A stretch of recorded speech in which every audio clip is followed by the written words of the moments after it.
Daamid ja härrad, täna 100 aastat tagasi, 16.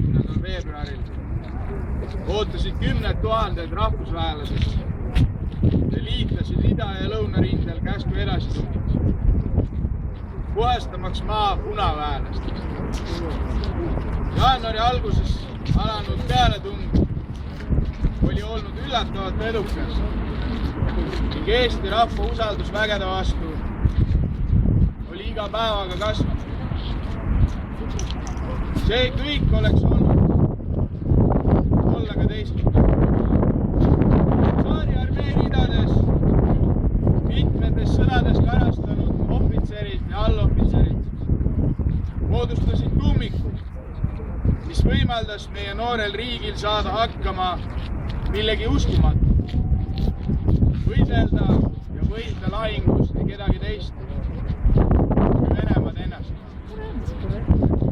Samuti kui siis on ka tänane Kaitseväe ja Kaitseliidu tuumik saanud oma lahingukogemused ja kuulsuse uskumatust vaprusest ja professionaalsusest just lahinguväljadelt üle kogu maailma. Sõdur ei küsi, miks ta peab minema. Ta ei kahtle kunagi. Teda juhib kutse. Sõdur ei küsi, kas teda mõistetakse.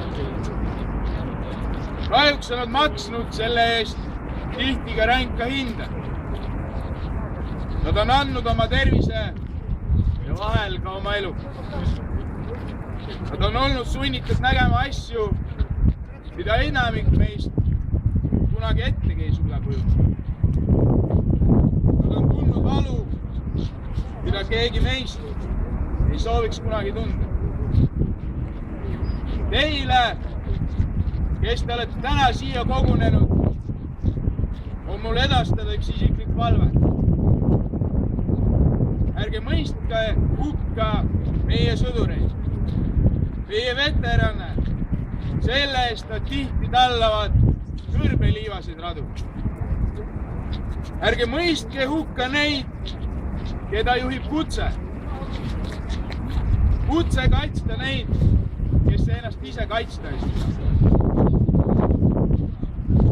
Nad ei oota tunnustust ega mõistust. Ainus, mida nad ootavad, on see, et neid kodus toetada. Ainult sel viisil saame me ühiskonnas rohkem tähelepanu probleemidele, millest meil tihti aimugi ei ole.